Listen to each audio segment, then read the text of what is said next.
ನಮಸ್ಕಾರ ಸ್ನೇಹಿತರೆ, ನೀವು ಯಾವತ್ತಾದರೂ ಯಾರದ್ದಾದರೂ ಅವಮಾನಕ್ಕೆ ಒಳಗಾಗಿದ್ದೀರಾ? ನಿಮ್ಮ ಸಾಮರ್ಥ್ಯವನ್ನು ಕಡಿಮೆ ಮಾಡಿ ಮಾತನಾಡಿದ್ದಾರಾ? ನಿನ್ನಿಂದ ಏನು ಸಾಧಿಸಲು ಆಗುವುದಿಲ್ಲ ಎಂದು ಹೇಳಿದ್ದಾರಾ? ಹಾಗಾದರೆ ಈ ಮಾತುಗಳನ್ನು ನೆನಪಿಟ್ಟುಕೊಳ್ಳಿ. ನಿಮ್ಮನ್ನು ಅವಮಾನ ಮಾಡಿದವರ ಮಾತು ನಿಮ್ಮ ಭವಿಷ್ಯವನ್ನು ನಿರ್ಧರಿಸುವುದಿಲ್ಲ. ನಿಮ್ಮ ಪರಿಶ್ರಮವೇ ನಿಮ್ಮ ಭವಿಷ್ಯವನ್ನು ನಿರ್ಧರಿಸುತ್ತದೆ. ಇಂದು ನಿಮ್ಮನ್ನು ಅವಮಾನ ಮಾಡಿದವರೇ ಮುಂದೆ ನಿಮ್ಮನ್ನು ಗೌರವಿಸುವಂತೆ ಮಾಡುವ 10 ಶಕ್ತಿಯುತ ತಂತ್ರಗಳನ್ನು ತಿಳಿಯೋಣ. ಮೊದಲನೆಯ ತಂತ್ರ, ಮೌನವಾಗಿರಿ. ಯಾರಾದರೂ ನಿಮ್ಮನ್ನು ಅವಮಾನಿಸಿದಾಗ ತಕ್ಷಣ ಕೋಪದಿಂದ ಉತ್ತರಿಸಬೇಡಿ. ಕೆಲವೊಮ್ಮೆ ಮೌನವೇ ಅತ್ಯಂತ ಶಕ್ತಿಯುತ ಉತ್ತರ. ನಿಮ್ಮ ಶಾಂತತೆಯನ್ನು ಕಾಪಾಡಿಕೊಳ್ಳಿ. ಎರಡನೆಯ ತಂತ್ರ, ನಿಮ್ಮ ಗುರಿಯನ್ನು ಎಲ್ಲರಿಗೂ ಹೇಳಬೇಡಿ. ನೀವು ಏನು ಮಾಡುತ್ತಿದ್ದೀರಿ, ಎಲ್ಲಿ ತಲುಪಬೇಕು ಎಂದು ಪ್ರತಿಯೊಬ್ಬರಿಗೂ ವಿವರಿಸುವ ಅಗತ್ಯವಿಲ್ಲ. ಮಾತು ಕಡಿಮೆ ಮಾಡಿ ಕೆಲಸ ಹೆಚ್ಚಿಸಿ.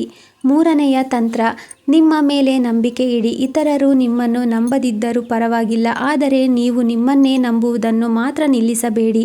ನಾಲ್ಕನೆಯ ತಂತ್ರ, ಅವಮಾನವನ್ನು ಪ್ರೇರಣೆಯಾಗಿ ಬದಲಿಸಿ. ನಿನ್ನಿಂದ ಆಗುವುದಿಲ್ಲ ಎನ್ನುವ ಮಾತು ಕೇಳಿದಾಗ ಕುಗ್ಗಬೇಡಿ. ಅದೇ ಮಾತನ್ನು ನಿಮ್ಮ ಪರಿಶ್ರಮಕ್ಕೆ ಪ್ರೇರಣೆಯನ್ನಾಗಿ ಮಾಡಿಕೊಂಡು ಮುಂದೆ ಸಾಗಿರಿ. ಐದನೆಯ ತಂತ್ರ, ಪ್ರತಿದಿನ ಒಂದು ಹೆಜ್ಜೆ ಮುಂದೆ ಹೋಗಿ. ದೊಡ್ಡ ಯಶಸ್ಸು ಒಂದೇ ದಿನದಲ್ಲಿ ಸಿಗುವುದಿಲ್ಲ. ಪ್ರತಿದಿನ ಮಾಡುವ ಸಣ್ಣ ಪ್ರಯತ್ನಗಳೇ ಒಂದು ದಿನ ದೊಡ್ಡ ಫಲಿತಾಂಶವನ್ನು ಕೊಡುತ್ತವೆ.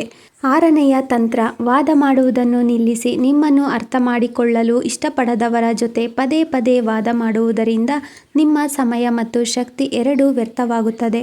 ಅದರ ಬದಲು ನಿಮ್ಮ ಜೀವನವನ್ನು ಉತ್ತಮಗೊಳಿಸುವ ಕಡೆ ಗಮನ ಕೊಡಿ. ಏಳನೆಯ ತಂತ್ರ, ನಿಮ್ಮ ಕೌಶಲ್ಯವನ್ನು ಬೆಳೆಸಿಕೊಳ್ಳಿ. ಹೊಸ ವಿಷಯಗಳನ್ನು ಕಲಿಯಿರಿ. ನಿಮ್ಮ ಜ್ಞಾನವನ್ನು ಹೆಚ್ಚಿಸಿಕೊಳ್ಳಿ.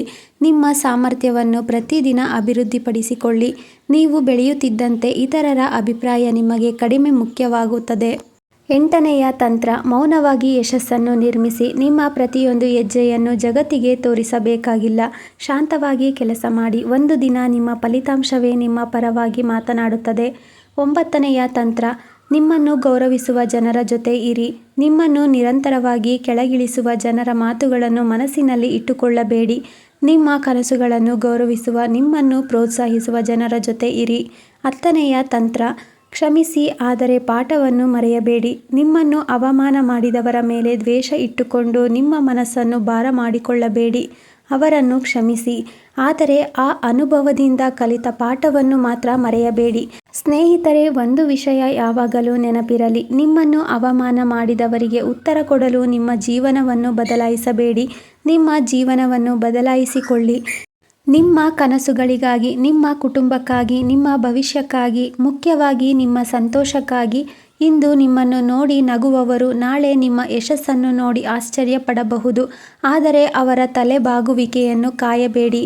ನಿಮ್ಮ ದಾರಿಯಲ್ಲಿ ನೀವು ನಡೆಯುತ್ತಲೇ ಇರಿ. ಯಾಕೆಂದರೆ ನಿಮ್ಮ ಮಾತುಗಳಿಗಿಂತ ನಿಮ್ಮ ಸಾಧನೆ ದೊಡ್ಡದಾಗಿರಲಿ. ನಿಮ್ಮ ಕೋಪಕ್ಕಿಂತ ನಿಮ್ಮ ಮೌನ ಶಕ್ತಿಯುತವಾಗಿರಲಿ. ನಿಮ್ಮ ನೋವಿಗಿಂತ ನಿಮ್ಮ ಕನಸು ದೊಡ್ಡದಾಗಿರಲಿ. ನಿಮಗೆ ಈ ಮಾತುಗಳು ಇಷ್ಟವಾಗಿದ್ದರೆ ವಿಡಿಯೋವನ್ನು ಲೈಕ್ ಮಾಡಿ, ಚಾನಲನ್ನು ಸಬ್ಸ್ಕ್ರೈಬ್ ಮಾಡಿ ಮತ್ತು ಈ ಸಂದೇಶವನ್ನು ನಿಮ್ಮ ಪ್ರೀತಿ ಪಾತ್ರರ ಜೊತೆ ಹಂಚಿಕೊಳ್ಳಿ. ಧನ್ಯವಾದಗಳು.